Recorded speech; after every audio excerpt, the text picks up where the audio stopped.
ನಾನು ಇವತ್ತಿನ ವಿಡಿಯೋದಲ್ಲಿ ಭೂಗೋಳಶಾಸ್ತ್ರದ ಪ್ರಶ್ನೋತ್ತರಗಳನ್ನು ಹೇಳ್ತಾ ಇದ್ದೀನಿ.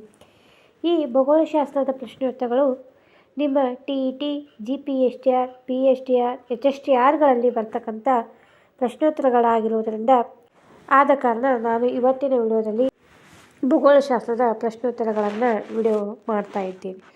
ಈ ಭೂಗೋಳಶಾಸ್ತ್ರದ ವಿಡಿಯೋ ನಿಮಗೇನಾದರೂ ಇಷ್ಟ ಆದರೆ ಲೈಕ್ ಮಾಡಿ, ಶೇರ್ ಮಾಡಿ, ಕಮೆಂಟ್ ಮಾಡಿ, ಹಾಗೆ ಸಬ್ಸ್ಕ್ರೈಬ್ ಮಾಡ್ಕೊಳ್ಳೋದನ್ನು ಮರಿಬೇಡಿ.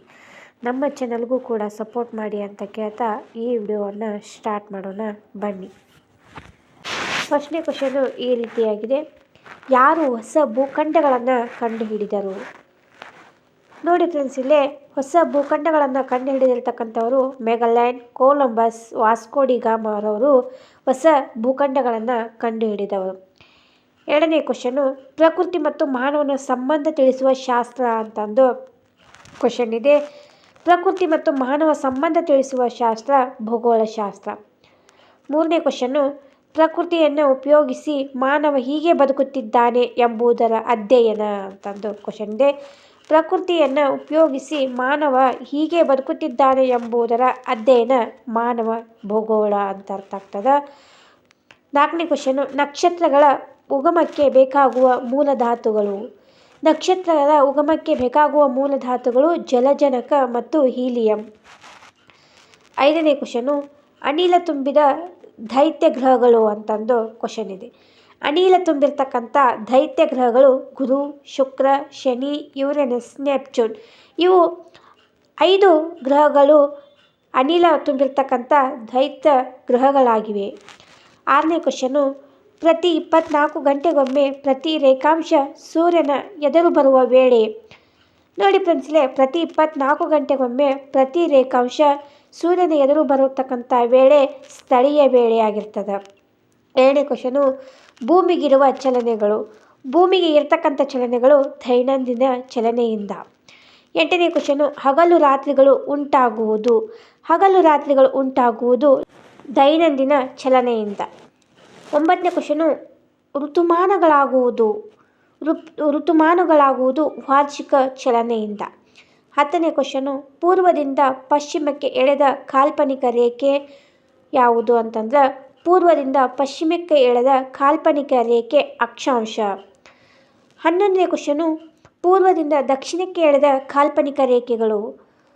ನೋಡಿ ಫ್ರೆಂಡ್ಸ್, ಇಲ್ಲಿ ಉತ್ತರದಿಂದ ದಕ್ಷಿಣಕ್ಕೆ ಎಳೆದಿರತಕ್ಕಂಥ ಕಾಲ್ಪನಿಕ ರೇಖಾಂಶಗಳಾಗಿರ್ತಾವು. 12ನೇ ಕ್ವಶನು ಭೂಗೋಳಶಾಸ್ತ್ರದ ಇತರ ಹೆಸರುಗಳು. ಭೂಗೋಳಶಾಸ್ತ್ರದ ಇತರ ಹೆಸರುಗಳು ಸಸ್ಯಗಳ ವಿಜ್ಞಾನ, ಹಂಚಿಕೆಯ ವಿಜ್ಞಾನ ಅಂತಂದು ಭೂಗೋಳಶಾಸ್ತ್ರದ ಇತರ ಹೆಸರುಗಳಾಗಿವೆ. ವಿಶ್ಲೇಷಣಾ ವಿಜ್ಞಾನ, ಸಂಬಂಧ ವಿಜ್ಞಾನ ಅಂತಂದು ಕರೆಯಲಾಗುತ್ತದೆ. 13ನೇ ಕ್ವಶನು ಒಂದು ದೇಶದ ಮಧ್ಯದಲ್ಲಿ ಹಾದು ಹೋಗುವ ರೇಖಾಂಶದ ಮೇಲೆ ಇರುವ ವೇಳೆ. ನೋಡಿ ಫ್ರೆಂಡ್ಸ್, ಇಲ್ಲಿ ಒಂದು ದೇಶದ ಮಧ್ಯದಲ್ಲಿ ಹಾದು ಹೋಗುವ ರೇಖಾಂಶದ ಮೇಲೆ ಇರುವ ವೇಳೆ ಆ ದೇಶದ ಪ್ರಮಾಣಿತ ವೇಳೆಯಾಗಿರ್ತದೆ. 14ನೇ ಕ್ವಶನು ಭಾರತದ ಪ್ರಮಾಣಿತ ವೇಳೆ ಇರುವ ಸ್ಥಳ. ಭಾರತದ ಪ್ರಮಾಣಿತ ವೇಳೆ ಇರತಕ್ಕಂಥ ಸ್ಥಳ 82.5 ಡಿಗ್ರಿ ರೇಖಾಂಶ ಅಲಹಾಬಾದ್ ಹತ್ತಿರವಿದೆ. 15ನೇ ಕ್ವಶನು ಅಂತಾರಾಷ್ಟ್ರೀಯ ದಿನರೇಖೆಯನ್ನು ನಿರ್ಧರಿಸುವ ರೇಖಾಂಶ. ಅಂತಾರಾಷ್ಟ್ರೀಯ ದಿನರೇಖೆಯನ್ನು ನಿರ್ಧರಿಸತಕ್ಕಂಥ ರೇಖಾಂಶ 180 ಡಿಗ್ರಿ ರೇಖಾಂಶವಾಗಿರ್ತದೆ. 16ನೇ ಕ್ವಶನು ಅಧಿಕ ವರ್ಷ ಉಂಟಾಗುವುದು. ಅಧಿಕ ವರ್ಷ ಉಂಟಾಗುವುದು 4 ವರ್ಷಗಳಿಗೆ ಒಂದು ದಿನ ಹೆಚ್ಚಾಗುವುದು. ಹಾಗೆ 17ನೇ ಕ್ವಶನು ಅಂತಾರಾಷ್ಟ್ರೀಯ ದಿನರೇಖೆ ಹಾದು ಹೋಗಿರುವುದು. ಅಂತಾರಾಷ್ಟ್ರೀಯ ದಿನರೇಖೆ ಹಾದು ಹೋಗಿರುವುದು ಬೇರಿಂಗ್ ಸಮುದ್ರದ ಮುಖಾಂತರ. 18ನೇ ಕ್ವಶನು ಸೌರಮಂಡಲದ ಅಧಿಪತಿ. ಸೌರಮಂಡಲದ ಅಧಿಪತಿ ಸೂರ್ಯ. 19ನೇ ಕ್ವಶನು ರಷ್ಯಾದಲ್ಲಿರುವ ಕಾಲವಲಯಗಳು ಎಷ್ಟು? ರಷ್ಯಾದಲ್ಲಿರ್ತಕ್ಕಂಥ ಕಾಲವಲಯಗಳು 11. 20ನೇ ಕ್ವಶನು ಅಮೆರಿಕದ ಕಾಲವಲಯಗಳು. ಅಮೆರಿಕದ ಕಾಲವಲಯಗಳು 4. ಹಾಗೆ 21ನೇ ಕ್ವಶನು 0 ಡಿಗ್ರಿ ರೇಖಾಂಶವು ಈ ಪಟ್ಟಣದ ಮೇಲೆ ಹಾದು ಹೋಗಿದೆ. 0 ಡಿಗ್ರಿ ರೇಖಾಂಶವು ಯಾವ ಪಟ್ಟಣದ ಮೇಲೆ ಹಾದು ಹೋಗಿದೆಯಪ್ಪ ಅಂತಂದ್ರೆ ಗ್ರೀನ್ವಿಚ್ ಪಟ್ಟಣದ ಮೇಲೆ ಹಾದು ಹೋಗಿದೆ. 22ನೇ ಕ್ವಶನು ಸೂರ್ಯನ ಹತ್ತಿರವಿರುವ ನಕ್ಷತ್ರ. ಸೂರ್ಯನ ಹತ್ತಿರವಿರತಕ್ಕಂಥ ನಕ್ಷತ್ರ ಪ್ರಾಕ್ಸಿಮಾ ಸೆಂಟಾರಿ. ಹಾಗೆ 23ನೇ ಕ್ವಶನು ಭೂಮಿಗೆ ಹತ್ತಿರವಿರುವ ನಕ್ಷತ್ರ. ಭೂಮಿಗೆ ಹತ್ತಿರವಿರ್ತಕ್ಕಂಥ ನಕ್ಷತ್ರ ಸೂರ್ಯ. 24ನೇ ಕ್ವಶನು ಮುಂಜಾನೆವಿನ ತಾರೆ ಯಾವುದು? ಮುಂಜಾನೆಯ ತಾರೆ ಯಾವುದಪ್ಪ ಅಂತಂದ್ರೆ ಶುಕ್ರ ಗ್ರಹವಾಗಿರ್ತಕ್ಕಂಥದ್ದು. 25ನೇ ಕ್ವಶನು ದೈತ್ಯ ನಕ್ಷತ್ರ. ದೈತ್ಯ ನಕ್ಷತ್ರ ಯಾವುದಪ್ಪ ಅಂತಂದ್ರೆ ಬಿಟಲ್ ಗ್ರೀಸ್ ನಕ್ಷತ್ರ. ಇದು ದೈತ್ಯ ನಕ್ಷತ್ರವಾಗಿರ್ತಕ್ಕಂಥದ್ದು. 26ನೇ ಕ್ವಶನು ರೀಗಲ್ ನಕ್ಷತ್ರದ ಬಣ್ಣ. ರೀಗಲ್ ನಕ್ಷತ್ರದ ಬಣ್ಣ ನೀಲಿ. 27ನೇ ಕ್ವಶನು 1986ರಲ್ಲಿ ಕಾಣಿಸಿಕೊಂಡ ಧೂಮಕೇತು. 1986ರಲ್ಲಿ ಕಾಣಿಸಿಕೊಂಡ ಧೂಮಕೇತು ಒನ್ಸ್ ಇನ್ 76 ಇಯರ್ ಅದೇ ಹ್ಯಾಲಿ ಧೂಮಕೇತು ಆಗಿರ್ತದೆ. 28ನೇ ಕ್ವಶನು ಮೀನಮಾಟ್ ರೋಗ ಬರುವುದು. ಮೀನಮಾಟ್ ರೋಗ ಬರುವುದು ಜಲಮಾಲಿನ್ಯದಿಂದ. 29ನೇ ಕ್ವಶನು ಮೀನಮಾಟಕ್ಕೆ ಕಾರಣವಾಗುವ ರಾಸಾಯನಿಕ ಸಂಯುಕ್ತ. ನೋಡಿ ಫ್ರೆಂಡ್ಸ್, ಇಲ್ಲೇ ಮೀನಮಾಟಕ್ಕೆ ಕಾರಣವಾಗುವ ರಾಸಾಯನಿಕ ಸಂಯುಕ್ತ ಮೀಥೈಲ್ ಪಾದರಸವಾಗಿರ್ತದೆ. 30ನೇ ಕ್ವಶನು ಇದು ಓಜೋನ್ ಪದರವನ್ನು ನಾಶಪಡಿಸುತ್ತದೆ. ಓಜೋನ್ ಪದರವನ್ನು ನಾಶಪಡಿಸತಕ್ಕಂಥದ್ದು ಯಾವುದಪ್ಪ ಅಂತಂದ್ರೆ ಕ್ಲೋರೋಫೋ ಹಾಗೆ ಕಾರ್ಬನ್. 31ನೇ ಕ್ವಶನು ಶಬ್ದ ಮಾಲಿನ್ಯ ಅಳೆಯುವ ಮಾನ. ಶಬ್ದ ಮಾಲಿನ್ಯವನ್ನು ಅಳಿತಕ್ಕಂಥ ಮಾನ ಡೆಸಿಬಲ್ ಆಗಿರ್ತದೆ. 32ನೇ ಕ್ವಶನು ಪರಿಸರ ಎಂಬುದರ ಗ್ರೀಕ್ ಪದದ ಅರ್ಥ. ಪರಿಸರ ಎಂಬುದರ ಗ್ರೀಕ್ ಪದದ ಅರ್ಥ ಮನೆಯ ಅಧ್ಯಯನವಾಗಿರ್ತದೆ. 33ನೇ ಕ್ವಶನು ಶಿಲೆ ಹಾಗೂ ಭೂಭಾಗದಿಂದ ಕೂಡಿರುವ ಭಾಗ. ಶಿಲೆ ಹಾಗೂ ಭೂಭಾಗದಿಂದ ಕೂಡಿರತಕ್ಕಂಥ ಭಾಗ ಶಿಲಾಗೋಳವಾಗಿರ್ತದೆ. 34ನೇ ಕ್ವಶನು ಭೂಮಿಯ ಪದರಗಳು. ಭೂಮಿಯ ಪದರಗಳನ್ನು ನೋಡೋಣ. ತೊಗಟೆ ಇದು ಹೊರಪದರ. ಕವಚ ಇದು ಮಧ್ಯಪದರದ. ಗರ್ಭ ಇದು ಕೇಂದ್ರ ಪದರವಾಗಿರ್ತದೆ. 35ನೇ ಕ್ವಶನು ರ್ಯಾಡಿಕ್ಲಿಪ್ ರೇಖೆ ಯಾವ ದೇಶದ ಪ್ರಮುಖ ಗಡಿರೇಖೆಯಾಗಿದೆ? ರ್ಯಾಡಿಕ್ಲಿಪ್ ಯಾವ ದೇಶದ ಪ್ರಮುಖ ಗಡಿರೇಖೆಯಾಗಿದೆಯಪ್ಪ ಅಂತಂದ್ರೆ ಭಾರತದ ಪಾಕಿಸ್ತಾನದ ನಡುವೆ ಇರತಕ್ಕಂಥ ರ್ಯಾಡಿಕ್ಲಿಪ್ ರೇಖೆಯು ಪ್ರಮುಖ ಗಡಿರೇಖೆಯಾಗಿದೆ. 36ನೇ ಕ್ವಶನು ಡುರಾಂಡೋ ರೇಖೆ ಯಾವ ದೇಶದ ಪ್ರಮುಖ ಗಡಿರೇಖೆಯಾಗಿದೆ? ಡುರಾಂಡೋ ರೇಖೆಯು ಭಾರತ ಮತ್ತು ಅಫ್ಘಾನಿಸ್ತಾನದ ದೇಶಗಳ ಪ್ರಮುಖ ಗಡಿರೇಖೆಯಾಗಿದೆ. 37ನೇ ಕ್ವಶನು ಪ್ರಪಂಚದ ಅತಿ ಎತ್ತರವಾದ ಶಿಖರ ಯಾವುದು? ಪ್ರಪಂಚದ ಅತಿ ಎತ್ತರವಾಗಿರ್ತಕ್ಕಂಥ ಶಿಖರ ಮೌಂಟ್ ಎವರೆಸ್ಟ್. 38ನೇ ಕ್ವಶನು ಭೂಮಿಯಿಂದ ನಕ್ಷತ್ರಗಳ ದೂರವನ್ನು ಅಳೆಯಲು ಬಳಸುವ ಮಾನದಂಡ. ಭೂಮಿಯಿಂದ ನಕ್ಷತ್ರಗಳ ದೂರವನ್ನು ಅಳೆಯಲು ಬಳಸುವ ಮಾನದಂಡ ಜ್ಯೋತಿರ್ವರ್ಷ. 38ನೇ ಕ್ವಶನು ಭೂಮಿಯಿಂದ ನಕ್ಷತ್ರಗಳ ದೂರವನ್ನು ಅಳೆಯುವ ಬಳಸುವ ಮಾನದಂಡ ಜ್ಯೋತಿರ್ವರ್ಷ. 39ನೇ ಕ್ವಶನು ಬುರ್ಜಿಲ್ ಮತ್ತು ಭೋಜಿಲ್ ಕಣಿವೆ ಮಾರ್ಗ ಕಂಡು ಬರುವ ರಾಜ್ಯ ಯಾವುದು? ಬುರ್ಜಿಲ್ ಮತ್ತು ಭೋಜಿಲ್ ಕಣಿವೆ ಮಾರ್ಗ ಕಂಡುಬರುವ ರಾಜ್ಯ ಜಮ್ಮು ಮತ್ತು ಕಾಶ್ಮೀರವಾಗಿರ್ತದೆ. 40ನೇ ಕ್ವಶನು ಬಂಗಾಳದ ಕಲಿಂಪಾಂಗ್ ಹಾಗೂ ಟಿಬೆಟ್ನ ಲಹಾಸಾಗಳ ಸಂಪರ್ಕಿಸುವ ಹೆದ್ದಾರಿಯನ್ನು ಯಾವ ಕಣಿವೆ ಮಾರ್ಗದಲ್ಲಿ ನಿರ್ಮಿಸಲಾಗಿದೆ? ಬಂಗಾಳ ಮತ್ತು ಕಲಿಂಪಾಂಗ್ ಹಾಗೂ ಟಿಬೆಟ್ನ ಲಹಾಸಾಗಳನ್ನು ಸಂಪರ್ಕಿಸುವ ಹೆದ್ದಾರಿಯನ್ನು ಜೇಲ್ಪಾಲ್ ಕಣಿವೆ ಮಾರ್ಗದಲ್ಲಿ ನಿರ್ಮಿಸಲಾಗಿದೆ. 41ನೇ ಕ್ವಶನು ಮನ್ಸೂರಿ ಮತ್ತು ನೈನಿತಾಲ್ ಇರುವ ರಾಜ್ಯ. ಮನ್ಸೂರಿ ಮತ್ತು ನೈನಿತಾಲ್ ಇರುವ ರಾಜ್ಯ ಉತ್ತರಾಖಂಡ. 42ನೇ ಕ್ವಶನು ಡಾರ್ಜಿಲಿಂಗ್ ಇರುವ ರಾಜ್ಯ. ಡಾರ್ಜಿಲಿಂಗ್ ಇರುವ ರಾಜ್ಯ ಪಶ್ಚಿಮ ಬಂಗಾಳ. 43ನೇ ಕ್ವಶನು ದಾಲ್ ಸರೋವರ ಇರುವ ರಾಜ್ಯ. ದಾಲ್ ಸರೋವರ ಇರತಕ್ಕಂಥ ರಾಜ್ಯ ಜಮ್ಮು ಮತ್ತು ಕಾಶ್ಮೀರ. 44ನೇ ಕ್ವಶನು ಟೀ ಹೆಚ್ಚಿನ ಪ್ರದೇಶದಲ್ಲಿ ಬೆಳೆಯುವ ರಾಷ್ಟ್ರ. ಟೀ ಹೆಚ್ಚಿನ ಪ್ರದೇಶದಲ್ಲಿ ಬೆಳೆಯುವ ರಾಷ್ಟ್ರ ಭಾರತ. 45ನೇ ಕ್ವಶನು ಅತಿ ಹೆಚ್ಚು ಶಕ್ತಿಯನ್ನು ಯಾವುದರಿಂದ ಉತ್ಪಾದಿಸಲಾಗುತ್ತದೆ? ಅತಿ ಹೆಚ್ಚು ಶಕ್ತಿಯನ್ನು ಶಾಖೋತ್ಪನ್ನದಿಂದ ಉತ್ಪಾದನೆಯಾಗುತ್ತದೆ. 46ನೇ ಕ್ವಶನು ಕಪ್ಪು ಮಣ್ಣು ಯಾವ ಬೆಳೆಗೆ ಸೂಕ್ತ?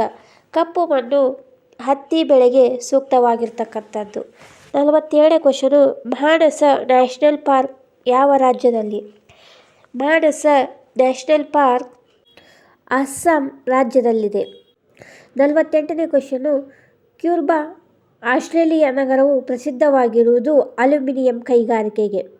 49ನೇ ಕ್ವಶನು, ಸಿಂಪ್ಲಿಪಾಲ್ ವ್ಯಾಘ್ರ ಯೋಜನೆ ಇರುವ ರಾಜ್ಯ. ಸಿಂಪ್ಲಿಪಾಲ್ ವ್ಯಾಘ್ರ ಯೋಜನೆ ಇರತಕ್ಕಂಥ ರಾಜ್ಯ ಒರಿಸ್ಸಾ. 50ನೇ ಕ್ವಶನು, ಲಿಗ್ನೈಟ್ ಉತ್ಪಾದನೆಯಲ್ಲಿ ತಮಿಳುನಾಡಿನ ನಂತರ ಯಾವ ರಾಜ್ಯ ಉತ್ಪಾದಿಸುತ್ತದೆ? ಲಿಗ್ನೈಟ್ ಉತ್ಪಾದನೆಯಲ್ಲಿ ತಮಿಳುನಾಡಿನ ನಂತರ ಗುಜರಾತ್ ರಾಜ್ಯ ಉತ್ಪಾದಿಸುತ್ತದೆ. 51ನೇ ಕ್ವಶನ್ನು, ರೋಹಿ ನ್ಯಾಷನಲ್ ಪಾರ್ಕ್ ಯಾವ ರಾಜ್ಯದಲ್ಲಿದೆ? ರೋಹಿ ನ್ಯಾಷನಲ್ ಪಾರ್ಕ್ ಹಿಮಾಚಲ ಪ್ರದೇಶದಲ್ಲಿದೆ. ಹಾಗೆ 51ನೇ ಕ್ವಶನು, ರೋಹಿ ನ್ಯಾಷನಲ್ ಪಾರ್ಕ್ ಯಾವ ರಾಜ್ಯದಲ್ಲಿದೆ? ರೋಹಿ ನ್ಯಾಷನಲ್ ಪಾರ್ಕ್ ಹಿಮಾಚಲ ಪ್ರದೇಶದಲ್ಲಿದೆ. 52ನೇ ಕ್ವಶನು, ಯಾವ ರಾಜ್ಯ ಅತಿ ಹೆಚ್ಚು ಕ್ರಿಶ್ಚಿಯನ್ನರನ್ನು ಹೊಂದಿದೆ? ನಾಗಾಲ್ಯಾಂಡ್ ಅತಿ ಹೆಚ್ಚು ಕ್ರಿಶ್ಚಿಯನ್ನರನ್ನು ಹೊಂದಿರತಕ್ಕಂಥ ರಾಜ್ಯವಾಗಿದೆ. 53ನೇ ಕ್ವಶನ್ನು, ಹಸಿರು ಕ್ರಾಂತಿ ಯಾವ ಬೆಳೆಯಿಂದ ಪ್ರಾರಂಭವಾಗುತ್ತದೆ? ಹಸಿರು ಕ್ರಾಂತಿಯು ಗೋಧಿ ಬೆಳೆಯಿಂದ ಪ್ರಾರಂಭವಾಗುತ್ತದೆ. 54ನೇ ಕ್ವಶನು, ನರ್ಮದಾ ನದಿ ಹರಿಯುವ ದಿಕ್ಕು. ನರ್ಮದಾ ನದಿ ಹರಿಯುವ ದಿಕ್ಕು ಪಶ್ಚಿಮ. 55ನೇ ಕ್ವಶನು, ಥಾರ್ ಮರುಭೂಮಿ ಇರುವ ರಾಜ್ಯ. ಥಾರ್ ಮರುಭೂಮಿ ಇರುವ ರಾಜ್ಯ ರಾಜಸ್ಥಾನ. 56ನೇ ಕ್ವಶನು, ಮೌಂಟ್ ಅಬು ಗಿರಿಧಾಮವಿರುವ ರಾಜ್ಯ. ಮೌಂಟ್ ಅಬು ಗಿರಿಧಾಮವಿರತಕ್ಕಂಥ ರಾಜ್ಯ ರಾಜಸ್ಥಾನ. 57ನೇ ಕ್ವಶನು, ಮಾಳವ ಪ್ರಸ್ಥಭೂಮಿ ಹೆಚ್ಚು ಆವರಿಸಿರುವ ರಾಜ್ಯ. ಮಾಳವ ಪ್ರಸ್ಥಭೂಮಿ ಹೆಚ್ಚು ಆವರಿಸಿರ್ತಕ್ಕಂಥ ರಾಜ್ಯ ಮಧ್ಯಪ್ರದೇಶ್. 58ನೇ ಕ್ವಶನು, ಪಶ್ಚಿಮ ಘಟ್ಟಗಳಲ್ಲಿ ಅತಿ ಎತ್ತರವಾದ ಶಿಖರ ಯಾವುದು? ಪಶ್ಚಿಮ ಘಟ್ಟಗಳಲ್ಲಿ ಅತಿ ಎತ್ತರವಾಗಿರ್ತಕ್ಕಂಥ ಶಿಖರ ಅಮರಕೊಂಡ. 59ನೇ ಕ್ವಶನು, ಪರಿಸರದಲ್ಲಿರುವ ಎರಡು ವಿಧಗಳು. ಪರಿಸರದಲ್ಲಿರ್ತಕ್ಕಂಥ ಎರಡು ವಿಧಗಳು ಪ್ರಾಕೃತಿಕ ಪರಿಸರ ಮತ್ತು ಮಾನವ ನಿರ್ಮಿತ ಪರಿಸರವಾಗಿರ್ತದೆ.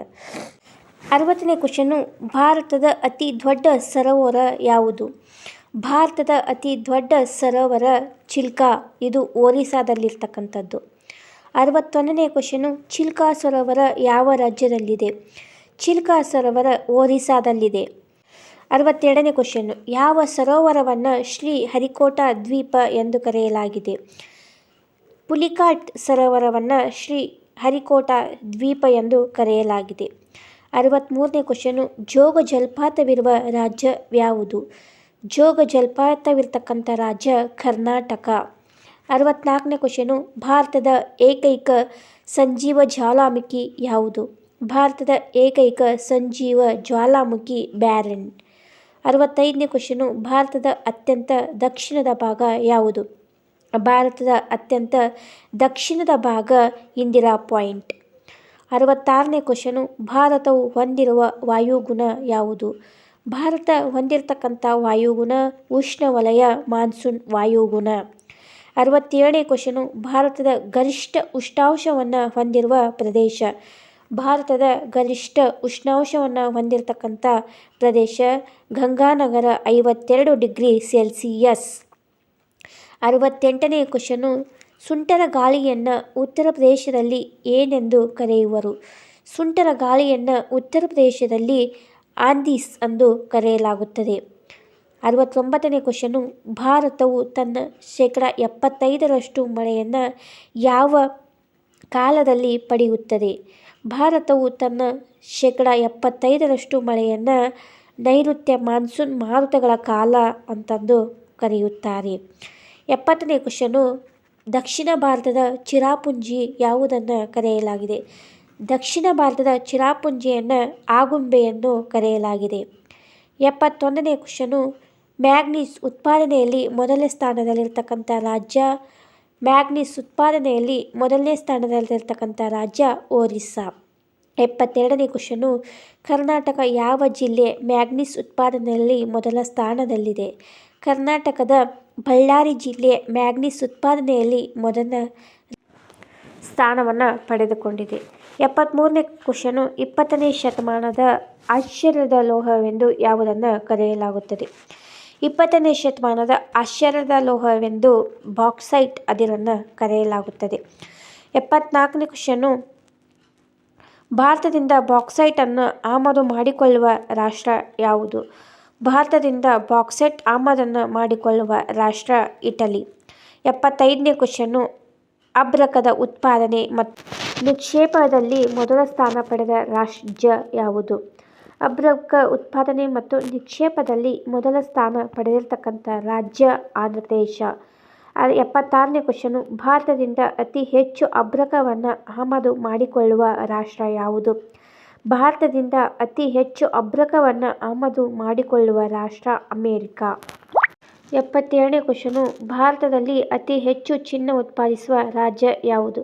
ಭಾರತದಲ್ಲಿ ಅತಿ ಹೆಚ್ಚು ಚಿನ್ನ ಉತ್ಪಾದಿಸುವ ರಾಜ್ಯ ಕರ್ನಾಟಕ.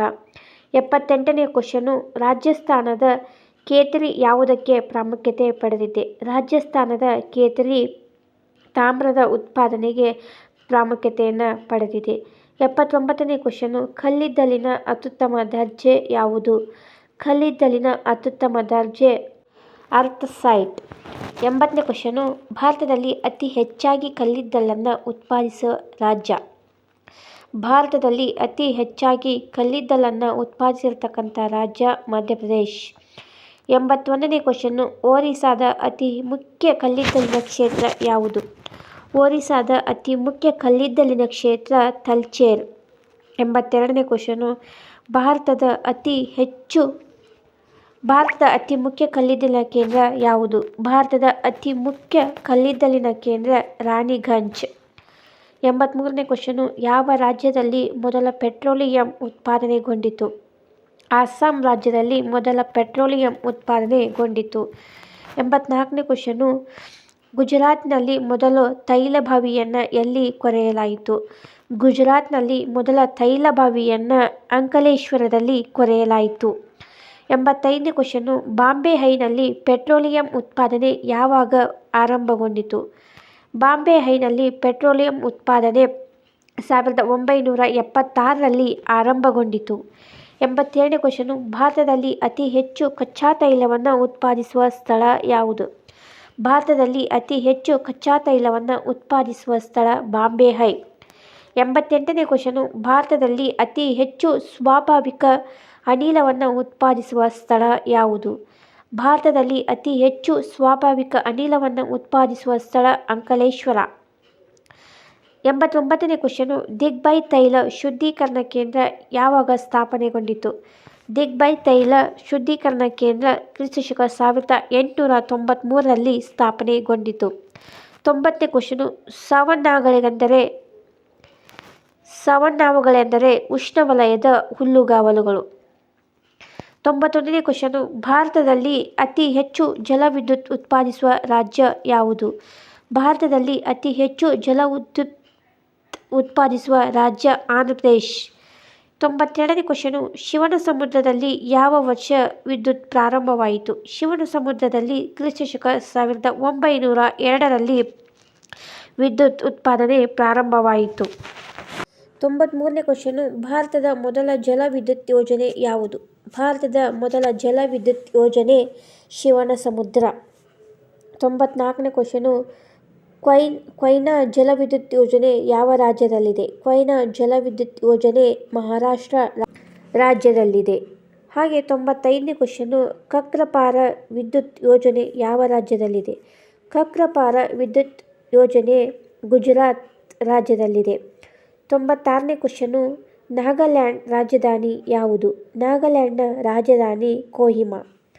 98ನೇ ಕ್ವಶನು, ಯುರೇನಿಯಂ ಅತಿ ಹೆಚ್ಚಾಗಿ ಉತ್ಪಾದಿಸುವ ರಾಜ್ಯ? ಯುರೇನಿಯಂ ಅತಿ ಹೆಚ್ಚಾಗಿ ಉತ್ಪಾದಿಸುವ ರಾಷ್ಟ್ರ ಕೆನಡಾ. 99ನೇ ಕ್ವಶನು, ಭಾರತದ ಮೊದಲ ಅಣು ವಿದ್ಯುತ್ ಕೇಂದ್ರ ಯಾವಾಗ ಸ್ಥಾಪನೆಗೊಂಡಿತು? ಭಾರತದ ಮೊದಲ ಅಣು ವಿದ್ಯುತ್ ಕೇಂದ್ರ 1969ರಲ್ಲಿ ಸ್ಥಾಪನೆಗೊಂಡಿತು. 100ನೇ ಕ್ವಶನು, ಭಾರತದ ಮೊದಲ ಅಣು ವಿದ್ಯುತ್ ಕೇಂದ್ರವು ಯಾವ ಸ್ಥಳದಲ್ಲಿ ಸ್ಥಾಪನೆಗೊಂಡಿತು? ಭಾರತದ ಮೊದಲ ಅಣು ವಿದ್ಯುತ್ ಕೇಂದ್ರವು ತಾರಾಪುರ ಸ್ಥಳದಲ್ಲಿ ಸ್ಥಾಪನೆಗೊಂಡಿತು. ನೋಡಿ ಫ್ರೆಂಡ್ಸ್, ನಾನು ಇಲ್ಲಿಯವರೆಗೆ ಭೂಗೋಳಶಾಸ್ತ್ರಕ್ಕೆ ಸಂಬಂಧಿಸಿದಂಥ 100 ಕ್ವಶನ್ ಆ್ಯಂಡ್ ಆನ್ಸರ್ಗಳನ್ನು ಹೇಳಿದೆ. ಈ 100 ಕ್ವಶನ್ ಆ್ಯಂಡ್ ಆನ್ಸರ್ಗಳು ನಿಮ್ಮ TET, PSTR, GPSTR ಹಾಗೂ HSTRಗಳಲ್ಲಿ ಬರ್ತಕ್ಕಂಥ ಕ್ವಶನ್ ಆ್ಯಂಡ್ ಆನ್ಸರ್ಗಳಾಗಿವೆ. ಆದ ಕಾರಣ ನಾನು ಇವತ್ತಿನ ವಿಡಿಯೋದಲ್ಲಿ 100 ಭೂಗೋಳಶಾಸ್ತ್ರಕ್ಕೆ ಸಂಬಂಧಿಸಿದಂಥ 100 ಕ್ವಶನ್ ಆ್ಯಂಡ್ ಆನ್ಸರ್ಗಳು ಹೇಳಿದೆ. ಈ 100 ಕ್ವಶನ್ ಆ್ಯಂಡ್ ಆನ್ಸರ್ಗಳು ನಿಮಗೇನಾದರೂ ಇಷ್ಟವಾದರೆ ಲೈಕ್ ಮಾಡಿ, ಶೇರ್ ಮಾಡಿ, ಕಮೆಂಟ್ ಮಾಡಿ. ಹಾಗೆ ಸಬ್ಸ್ಕ್ರೈಬ್ ಮಾಡ್ಕೊಳ್ಳೋದನ್ನು ಮರಿಬೇಡಿ. ನಮ್ಮ ಚಾನಲ್ಗೂ ಕೂಡ ಸಪೋರ್ಟ್ ಮಾಡಿ ಅಂತ ಕೇಳ್ತಾ, ನಿಮಗೆ ಮುಂದಿನ ವಿಡಿಯೋ ಯಾವ ವಿಷಯದ ಕ್ವಶನ್ ಆ್ಯಂಡ್ ಆನ್ಸರ್ಗಳು ಬೇಕು ಅಂತ ಕಮೆಂಟ್ ಬಾಕ್ಸ್ನಲ್ಲಿ ತಿಳಿಸಿ. ನಾನು ಅವೇ ವಿಷಯದ ಬಗ್ಗೆ ಕ್ವಶನ್ ಆ್ಯಂಡ್ ಆನ್ಸರ್ಗಳನ್ನು ತರಲು ಪ್ರಯತ್ನ ಮಾಡುತ್ತೇನೆ. ನಿಮಗೇನಾದರೂ ಈ ವಿಡಿಯೋ ಇಷ್ಟ ಆದರೆ ಲೈಕ್ ಮಾಡಿ, ಶೇರ್ ಮಾಡಿ, ಕಮೆಂಟ್ ಮಾಡಿ. ಹಾಗೆ ಸಬ್ಸ್ಕ್ರೈಬ್ ಮಾಡ್ಕೊಳ್ಳೋದನ್ನು ಮರಿಬೇಡಿ. ನಮ್ಮ ಚಾನಲ್ಗೂ ಕೂಡ ಸಪೋರ್ಟ್ ಮಾಡಿ ಅಂತ ಕೇಳ್ತಾ, ಮುಂದಿನ ವಿಡಿಯೋದೊಂದಿಗೆ ಸಿಗೋಣ. ಈ ವಿಡಿಯೋನ ಇಲ್ಲಿಗೆ ಮುಗಿಸೋಣ. ಧನ್ಯವಾದಗಳು.